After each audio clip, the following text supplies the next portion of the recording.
Ya, sebelumnya Assalamualaikum warahmatullahi wabarakatuh. Bertemu dengan saya lagi yaitu Mas Masuri di mata kuliah ilmu pendidikan ilmu sosial budaya dasar.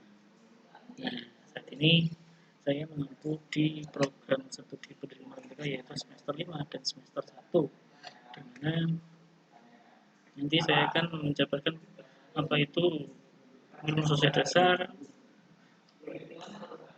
terus bukunya saya pakai bukunya siapa, terus sebaran materinya. Yang pertama itu bukunya saya menggunakan bukunya miliknya Pak Mulyono.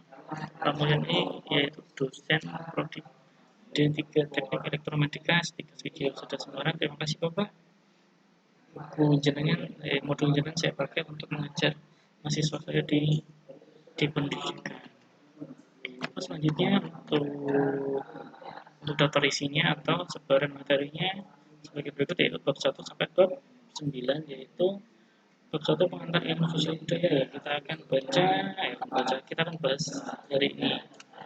Itu mencakup tentang hakikat dan ruang lingkup ISBD sebagai mata kuliah kehidupan masyarakat dan pendidikan umum, ISBD sebagai alternatif pemecah masalah sosial budaya. Oke, kita langsung saja untuk materinya. Nanti filenya saya kirimkan ke grup ya. Untuk kontraknya nanti ada tugas di tengah semester atau di akhir semester. Nanti dilihat aja sambil jalan ya. Selanjutnya kita akan mempelajari tentang pengantar ilmu sosial dan budaya dasar, yaitu hakikat ruang lingkup ya, ISBD. Hakikat ISBD, ISD.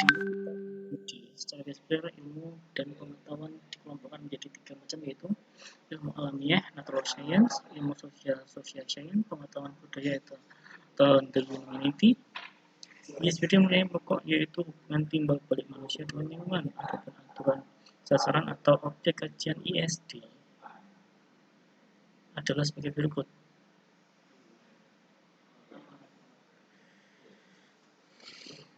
Masalah sosial yang dapat ditanggapi melalui pendekatan sendiri maupun pendekatan antar bidang, karena perkembangan golongan dan kesehatan sosial dalam masyarakat.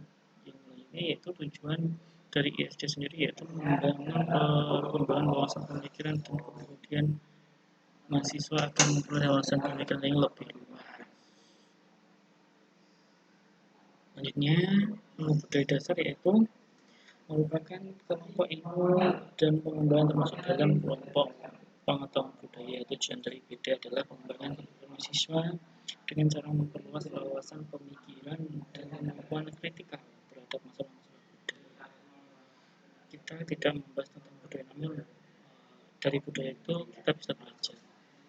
Oke, selanjutnya ruang lingkup ISD, IPD, dan ISBD, yaitu ruang lingkup dari ISD adalah sebagai grup individu, keluarga dan masyarakat, masyarakat dan desa, masalah penduduk, pelampiasan sosial, pemuda dan sosialisasi, ilmu pengetahuan, teknologi dan kemiskinan. Ruang lingkup yang disajikan dari IPD adalah sebagai berikut: manusia dan pandangan hidup, manusia dan keindahan, manusia dan keadilan, manusia dan cinta kasih, manusia dan tanggung jawab, manusia dan kebesaran, manusia dan harapan. Sedangkan ruang lingkup dari ISBD adalah sebagai berikut: pengantar ISBD, manusia sebagai makhluk budaya, manusia dan peradaban, manusia sebagai makhluk individu dan sosial, manusia beragama dan kesejahteraan, moralitas dan hukum, manusia, sains dan teknologi, manusia dan lingkungan. Yaitu ISBD sebagai mata kuliah berkehidupan bermasyarakat dan pendidikan umum. ISBD merupakan kelompok MNB di perguruan tinggi. Menurut Menpan RI nomor 232 2000 tentang pedoman penyusunan kurikulum pendidikan tinggi dan penilaian hasil belajar mahasiswa, maka kajian dan pelajaran dicakup adalah program studi yang dirumuskan dalam program terdiri dari kelompok mata kuliah pengembangan pribadi, mata kuliah keterampilan, mata kuliah keahlian berkarya, mata kuliah pendidikan berkarya, mata kuliah kehidupan dan bermasyarakat. Selanjutnya yaitu ISBD sebagai program pendidikan umum. ISBD merupakan sebagian program umum yang bersifat mengantar mahasiswa memiliki kemampuan personal. Kemampuan personal merupakan berkaitan dengan kemampuan individu untuk menempuh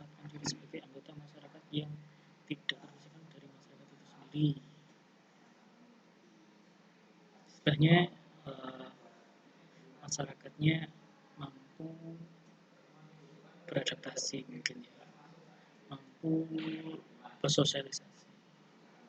Program pendidikan umum yaitu untuk memperluas cakrawala, perhatian dan pengetahuan para mahasiswa sehingga tidak terbatas pada bidang pengetahuan keahlian serta golongan asal masing-masing.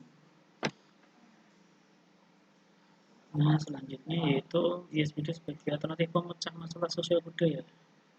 ISBD merupakan sebagai integrasi ISD dan IBD yang memberikan dasar-dasar pengetahuan sosial dan konsep-konsep budaya pada mahasiswa sehingga mampu mengkaji masalah sosial, kemanusiaan dan budaya. Pendekatan ISBD juga merupakan akan memperluas pandangan bahwa masalah sosial, kemanusiaan, dan budaya dapat didekati dari berbagai sudut pandang dengan wawasan sehingga mampu mengkaji sebuah masalah masyarakat lebih kompleks sedemikian dengan solusi pemecahannya. Sebagai contoh, kita sudah membaca, mudeng kok enggak? Mudeng sih. Pada ini saya menangkap bahwasanya ISBD ini sebagai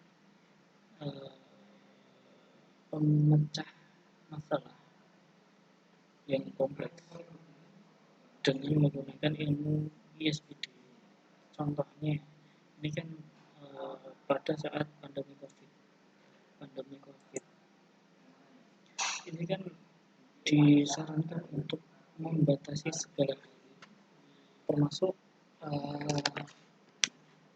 kuliah jenengan, termasuk kuliah adik-adik tingkat SD, SMP, SMA, derajat. Itu kan istilahnya gimana ya?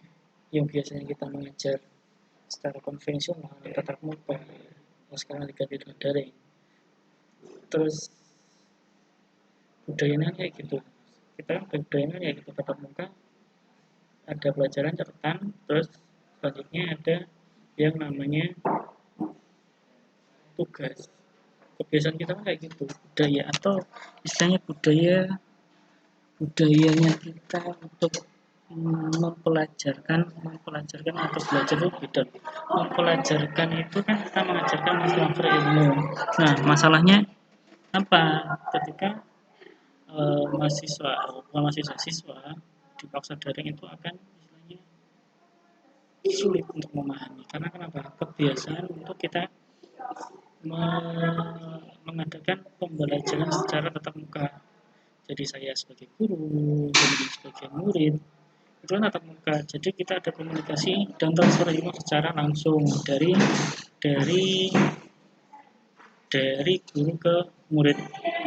Selanjutnya yaitu dari situ kan muncul masalah di mana ketika yang biasanya kita tatap muka harus ada tugas, terus selanjutnya kita melakukan tugas itu kan bingung mahasiswa. Misal anak SD yang sekarang itu nggak mungkin memiliki namanya email. Nah, kita yang istilahnya kita mau tugas lewat istilahnya WA, Google Form atau yang lainnya, kita membutuhkan yang namanya akun, dan akun itu kan terhubung dengan email. Selanjutnya siswa kan nggak memiliki, maaf ini agak keramaian, sebelumnya saya mohon maaf, ini agak ramai dan ada background yang tidak diinginkan, saya mohon maaf. Jadi ini yang saya sampaikan pada saat ini, saat pandemi sekolah didaringkan. Nah, masalahnya apa? Masalahnya ketika didaringkan, apakah siswanya itu memiliki kuota? Nah, kita kuota lagi, tarik mundur ke belakang, apakah siswanya itu memiliki HP? Itu kan masalah-masalah lagi. Nah, solusinya gimana? Solusinya adalah kalian sebagai mahasiswa semester 5, mahasiswa semester 1. Nah, di situ kan kalian yang kemarin saya omongkan atau semester kemarin yang saya omongkan, seharusnya kalian itu istilahnya memanfaatkan pandemi ini. Dimanfaatkan adanya daring, adanya siswa sekolahnya istilahnya nggak tatap muka, kesulitan belajar, kalian turun memanfaatkan ini untuk mencari pundi-pundi rupiah. Dengan cara apa? Caranya yaitu semisal misalnya kalian itu istilahnya sudah lama berteman dengan teman kalian, silahkan kalian membuat grup, membuat kelompok, misal tiga anak lah, tiga mahasiswa, buatlah bimbel itu pengalaman saya, buatlah bimbel. Nah, kenapa saya ngomong bimbel? Di masa pandemi ini kan siswa kan saya diliburkan atau didaringkan. Nah, kesulitannya di rumah prakteknya yaitu orang tua itu kesulitan dalam mengajarkan materi yang ditugaskan dari sekolah. Nah, itulah kesempatan kalian. Kenapa saya ngomong kesempatan kalian? Di situ kan siswa yang ngomong siswa, anak itu kalau dia ngomong orang tua seperti yang saya tadi, orang tua ngomongin anak pasti bantah. Kalau guru ngomong itu guru, itu beda lagi. Seperti contohnya ke anak dari tangga saya itu ada cerita juga. Saya kan punya sosial medianya. Ada kata-kata gini, kalau diajar gurunya saja bisa mau nurut, kalau diajar mbak ya gelem. Nah dari situ kan kita kan bisa bahas, bisa mencari masalahnya di masyarakat kan kayak gini loh. Misal orang tua kesulitan mengajarkan materi yang diberikan dari sekolah. Nah kalian turun memanfaatkan momen itu, kalian bukalah bimbel teman belajar ataupun bimbel les-lesan biasa. Anda bisa berkelompok ataupun sendiri, silakan. Nah, tarifnya untuk kampung, wilayah kampung yaitu kalau SD biasanya 17 sampai 25. Silakan kalian lihat, kalau orangnya mampu 25 mampu, 30 mampu, kalau setingkat SD kelas 1 sampai kelas 6 silakan. Itu materinya enak-enak loh. Enak-enak materinya. Kalian datanglah ke rumah, terus lalu kalian ngajar, dimintai ajarnya dari saya atau ajarnya permintaan jenengan, berarti permintaan jenengan melanjutkan dari sekolah atau mulai dari awal dari saya, itu silakan. Nah itu semisal nih kita hitung-hitungan, semisal kalian mendapatkan satu anak dengan tarif 25.000, 25.000 itu satu anak. Nah itu ngajarnya berapa lama? 1 jam. Nah semisal satu hari itu kalian mempunyai 3 anak, misalnya ngajarnya jam 1 sampai jam 2, terus jam 4 sampai jam 5 kan jeda sholat, habis maghrib sekalian ngajar lagi, itu kan 3 jam pertemuan, 1 jamnya 25, satu hari dapat berapa? 75.000. Belum kalian mengisi lagi di minggu-minggu berikutnya, itu baru satu hari. Sebenarnya kalau satu minggu itu 3 kali kan. Nah itulah contohnya dari istilahnya pemecah masalahan atau memperluas cakrawala mahasiswa untuk memberikan solusi pemecahan masalah yang saat ini. Silahkan, kalian kan sudah semester 5, silahkan kalian mencoba untuk istilahnya, aku siap ngajar, asahlah diri kalian, asahlah seni ngajar kalian, monggo. Itu lewat yang namanya les privat, kalian boleh ikut di les-lesan atau membuka sendiri. Tapi saran saya, ikutlah di les-lesan untuk membranding kemampuan kalian. Kalau di les-lesan keuntungannya apa? Keuntungannya modulnya ada. Kalau kita sendiri mencari modul nggak bisa. Tapi lama-lama belajarilah, tirulah, dan aplikasikan. Itu ilmunya. Pokoknya kalian kan di sini kan di kampus swasta, jangan kalah dengan kampus-kampus yang bonafit lainnya. Kalau kalian sudah mengasah dari sini, dari awal, dari dini, setelah kalian lulus kalian siap untuk mengajar. Apalagi untuk pendidikan matematika, itu sangat terbuka luas kesempatannya daripada prodi-prodi lain. Silakan. Matematika dibutuhkan di mana saja. Kelas 1 SD ada, kelas 2 SD ada, kelas 6 SD ada, SMP, SMA ada. Yang paling susah saat ini tak beritahu, Tentor Pendidikan Matematika kelas 12. Silahkan kalian mendaftar, kalian pasti diterima. Di Gajah Mada bisa, di Primagama silahkan. Karena apa? Untuk tentor matematika itu sangat diperlukan saat ini. Bukan diperlukan, susah cari nih. Nah, itu kesempatan-kesempatan kalian untuk melatih seni kalian untuk mengajar, seni kalian untuk istilahnya oh cara ngomongnya gini ya, cara ngajarnya gini ya. Ya nek ngomong lagi ke saya, saya itu nggak sempurna untuk mengajar. Lihatlah bapak-bapak ngomong lo belepotan, ngomong jari ini saya ngomong biasa, katanya yang mendengarkan itu saya itu ngomongnya karung deket. Cuma saya ngomong biasa, tapi kedengarannya deket. Seperti saya nonton di video saya, itu jelas deket. Tapi ya nggak bisa diubah mau saya itu cara ngomongnya dari bayi, dari kecil. Tapi saya ngomong lebih kencang lagi bisa. Nah, dari situ silakan kalian belajar, kalian istilahnya memanfaatkan momen-momen ini. Ini kan pandemi, banyak kok. Lihatlah di bawah, lihatlah di kampung-kampung. Lah, akeh yang membuka yang namanya bimbel. Bimbel itu rombel, maksudnya rombel satu pertemuan itu ada 3 anak, 4 anak itu satu pertemuan. Nah, itu kalian tirulah seperti itu, buatlah saya saya tahu kendala kalian cuma izin karo tonggo. Nah izin karo tonggo ikutlah bimbel yang sudah gede, Gajah Mada, Kumon, daftarlah di situ boleh kok. Kenapa tuh saya ngomong kayak gitu? Karena saya itu mau mahasiswa saya itu setelah lulus di sini minder aku punya kampus gini. Yo enggak jangan. Kalian punya skill, seharusnya kalian punya skill mengajar. Manfaatkan program studi kalian untuk setelah ini mendapatkan pekerjaan. Matematika itu gampang kok. Kalian buka, saya membuka les-lesan matematika. Wah, agak sebenarnya. Dah itu mungkin pertemuan hari ini kita besok akan membahas tentang debat 2 di mana ya akan membahas tentang manusia sebagai makhluk budaya. Nanti insya Allah saya akan belajar mempersiapkan materi yang lebih matang, bukan seperti yang tadi. Saya harap kalian paham maksud saya, paham mau saya, tujuan saya mengejar hari ini. Silakan kalian sudah gede, sudah dewasa, sudah ada yang sudah mau tunangan, silakan kalian melatih dan mempersiapkan diri.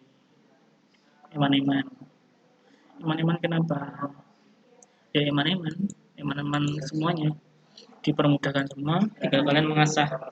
Kalau kalian tidak mengasah diri sendiri kalian, ngandalin sopo orang dalam. Ya enggak ada orang dalam sekarang. Kalian harus pede. Contoh aja, ada ini mahasiswi yang kuliah di keperawatan, lulus dicarikan pekerjaan di rumah sakit. Dia bilang jawabnya, gak aku neng rumah sakit wedi aku. Saya nangkep omongannya, nangkepnya gini, karena dia itu proses perkuliahannya itu istilahnya ya ngambang tanpa latihan, tidak lagi cuma cuma gaya-gayaan, terus cuma bangga foto selfie, oh aku skripsi, oh aku wes iki gue seragam lah. Saya bukan bukan mengejat keperawatan, cuma ini kan saya memberikan contoh ada kasus di mana mahasiswa keperawatan sudah ada tempat itu gak berani karena kenapa dia nggak yakin atas ilmunya. Tugas akhir aja dia mengetikkan semisal kayak gitu.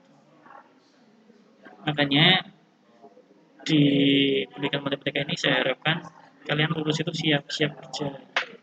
Kerjanya apa? Ya semua hal. Matematika nggak melulu di dunia pendidikan, dimanapun bisa. Monggo asah keterampilan kalian, carilah seni mengajar kalian. Kalau bingung Pak, saya kira foto isonya cobalah tanya-tanya ke dosen. Dosen itu kan sudah mengajar. Saya ini ngomong tuh mengalir. Kalian lihat tuh tadi, saya ngomong tuh kaku, tapi kalau saya cerita lancar.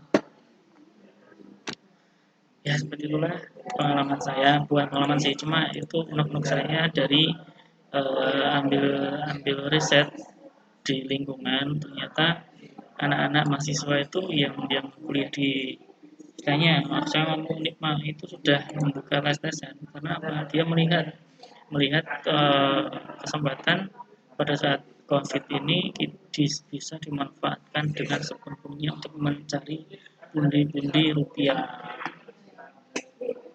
Bayangkan satu pertemuan satu hari 75, satu minggu berapa? Apalagi di les-lesan olimpiade. Wah, nggak bisa dihitung. Silakan kalian membuat grup, membuat rencana manajemen dalam lagi. Oh, saya mau branding bimbel saya, silakan.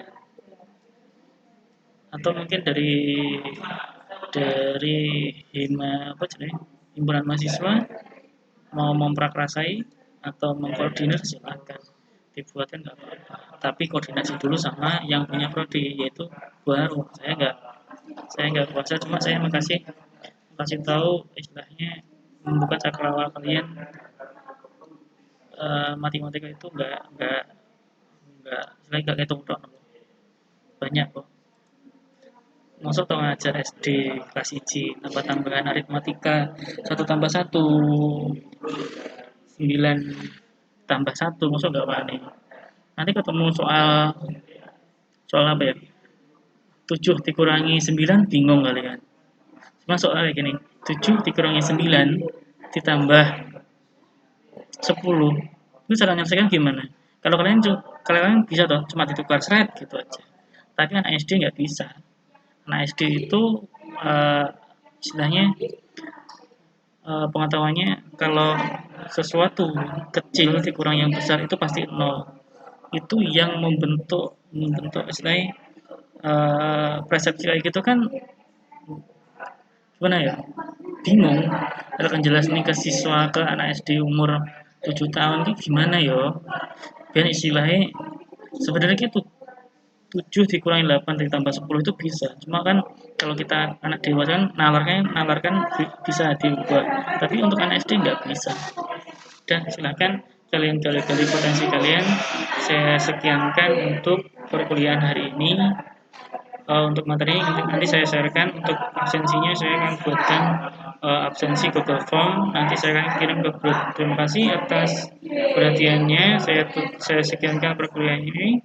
Saya tutup. Assalamualaikum warahmatullahi wabarakatuh.